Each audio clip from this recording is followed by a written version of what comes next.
Harri guyyaa galataati jettani. Nun guyyumaan dhumaa galateeffannaa Waaqayyoon si warra Ameerikaa waggaatti takkaa galateeffatu fakkaata. Daagujjaa nyaadheen bifa ba'uu dadhabee namni daagujjaa nyaatu akkamiin bifa ba'aa? Waan guddaa yaadeen bira ga'uu dadhabee namni waan guddaa yaadu akkamiin bira ga'aa jedha geeraraan illee yoo ibsatu quuqqaasa. Silaa addunyaa kanarraa wanti awwan baay'eedha wanti argatan muraasa.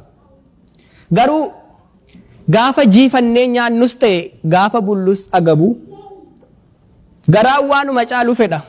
Waanuma caalu awwiin kun daangaan qabu. Ani kun har'aa kaasee balbala hawwii koon cufaa yoo kun hin ta'u ta'e tuu jedhaa mana tufaa jedhee kakatee kayootuu daqiiqaan guutiin amma sawuutti fufa. Miila dhabuurraan miila cabaa. Miila cabaarraa miila fayyaa. Miila fayyaarraa boottii. Digiriirraa maastarsii. Maastersiirraa PhD irraa poostii. Xiqqaas haa ta'u guddaa. Gowwaas haa ta'u gamni. Nagayeeraan hin jiru numa hawwa namni. Oolee bulee wal dhala. Galaanni hawwiin guutu. Otuu mana argadhee jedha. Mana gaafa argatu ammas itti fufadhiituutu. Maal taate yoo jedhani edaa makiinaa tafe. Mana argachuun maal godharee sababa hiriira taaksiifoo manatti hin galuu dafe. Utuu hirriba dhabee dafqa yaaddoon of jiisu. Makiinaas gaafa argatu hidhiituutu isaan dhiisu. Maal taate yoo jedhani makiinaan koo dulloomaadhaa teessoon isaas ni xiqqaate irraan olee yoon deemu beenzila baay'ee nyaate. Kun gaaf tokko naan galagallaan allayyaa bu'een cabaa makiinatti dulloomtuu kana dafee gedderuun qaba. Turtii yeroo keessaan dafee isaa ta'u suuta makiinatti gedderee ammas taa'ee dhiituuta. Maal taate yoo jedhani ani dhiyee bari'uun keessummaadhaan cinqamaa.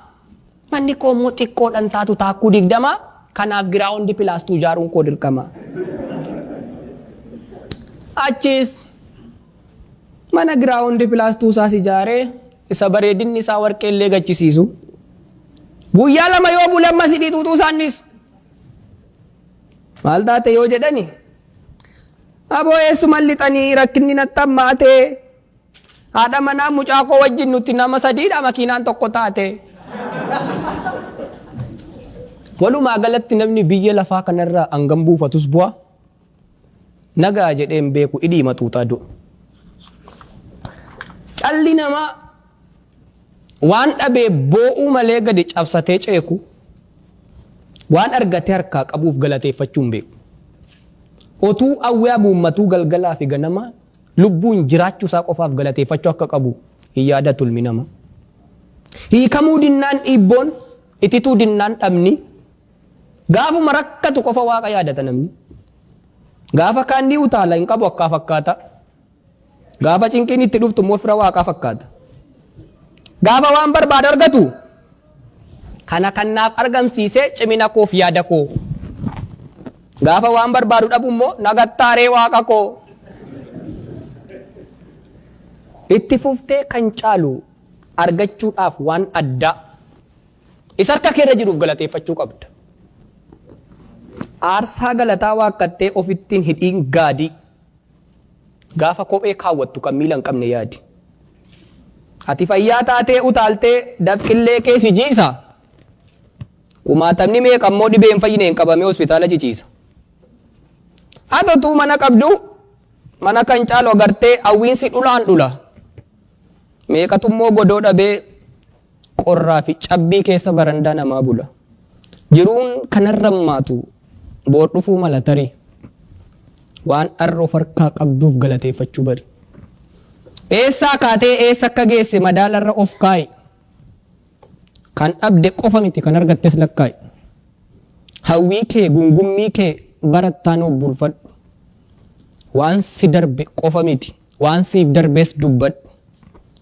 Waa'ee baasii kee ji'a waa'ee biilii si jeeqaa. Otuu biilii hin kaffaliinoo hin arganne waan meeqa. Kan ibsaaf intarneetii biiliitu cime jetta. Kan gibira qabeenyaa biiliitu cime jetta. Kan inshuraansii fayyaa biiliitu cime jetta. Kan konkolaataa manaa biiliitu cime jetta. Qilleensa argantu kunoo otuu ni bitama ta'ee biilii isaa yaaddee beekta.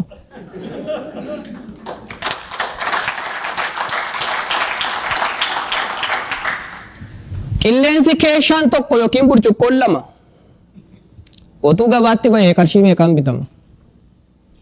Ijattiin ilaaltu kanaaf otuu biilii kaffalte. Gurrattiin dhageessuufis otuu biilii kaffalte. Miilattiin deemtuuf illee otuu biilii kaffalte. Biilii harkaaf afaanii kan funyaaniis biratti. Mee walitti hidhii meeqa baafta jetti. Dacheen irra teessu kun otuu biilii qabaate. Haduun na to'ifattu kun otuu biilii qabaate. Maal gurgurtee kaffalta akkamiin baatee galta? Moo namummaa kee haaltee ani bineensa jettee marga nyaachuu eegalta? Lubbuu kee gurgurteeyyuu ofirraa baafteen fixxaa? Moo jireenya balfitee jiraatti boollalitta? Huruu dhaabdee gungumta hawwii guuttattee boorsa waan guddaa tola argachaa xiqqoo kaffaltuuf boossa. Sitti tolus sitti badus kana beeki yaa tiru. Lubbuun jiraachuu kee caalaa wanti qaaliin hin jiru.